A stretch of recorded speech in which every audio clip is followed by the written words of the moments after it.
What's going on, everybody? Brian with Buffalo Beer Reviews, back with something a little bit different, a little bit of something that we've seen before. And yes, it is snowing here in Buffalo in the middle of April.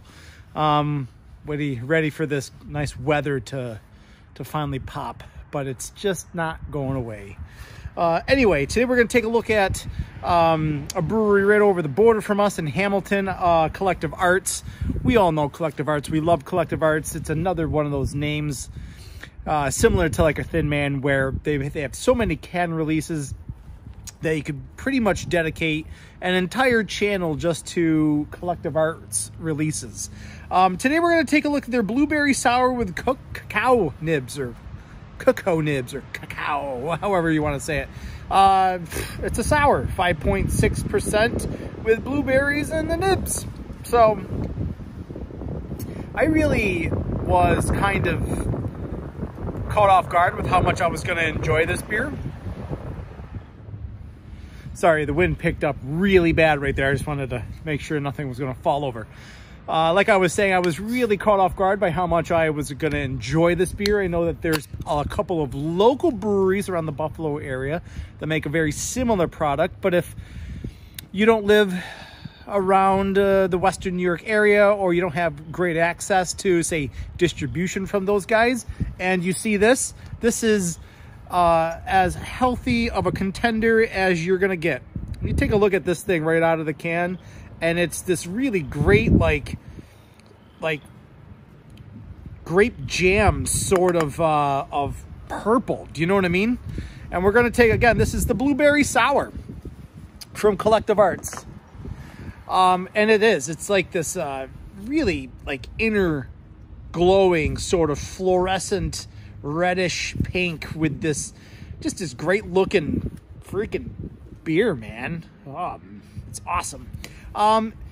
It typically did hold up really well carbonation wise, although this one doesn't seem to be as aggressive on film. I'm sure I can still see the tiny carbonation along the sides of the glass and stuff like that. Yeah, and you get this really nice clean salinity to it, nice clean sour notes, and I think part of that is the yeast and the souring process, but I also think a lot of that is just that pure blueberry sort of mash that they're using. Do you know what I mean? And it's a little bit easier to appreciate the aromas once you get your nose way in there, because those cacao nibs are like really faint. They give you just a slight suggestion of their presence. Do you know what I mean? But let's see how this thing tastes.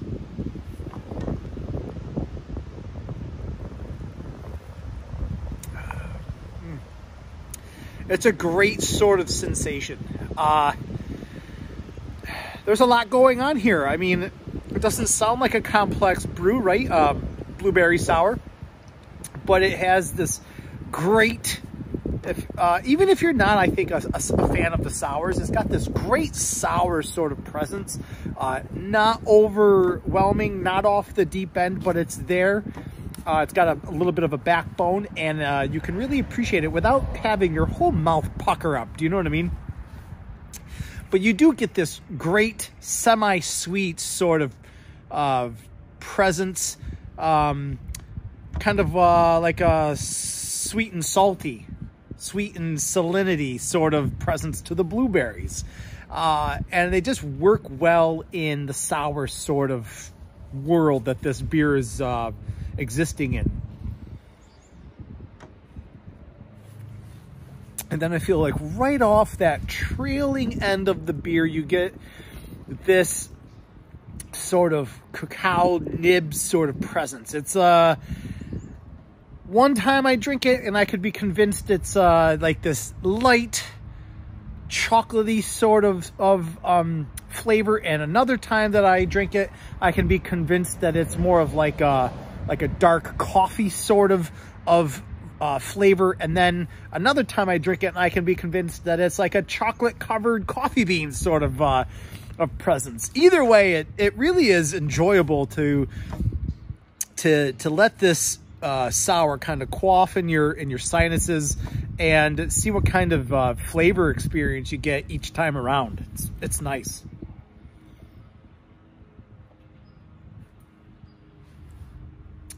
Yeah, I think the body wise is just fine. There's probably a perceived little thinness to the body. I don't know if that's just because of the blueberries or the sour or whatnot, but it's wholly appropriate for the style. It's got a nice even ride all the way through. I really like the aftertaste on this. And I don't even know if you would classify it as an aftertaste or just part of the tasting profile, but everything is really enjoyable on this, from the beginning to the body to the trailing end. And if you still want to call that lingering blueberry-esque coffee chocolatey sort of thing an aftertaste, so be it. I would take that as an aftertaste any day of the week on a brew. Yeah, I mean, this is a fantastic brew. It's just one of those things, you know, you see these collective arts cans around. You see so many cans, you see so much artwork. They change the artwork on some of the cans every now and then. It can be a little confusing to figure out what the hell's inside of these cans.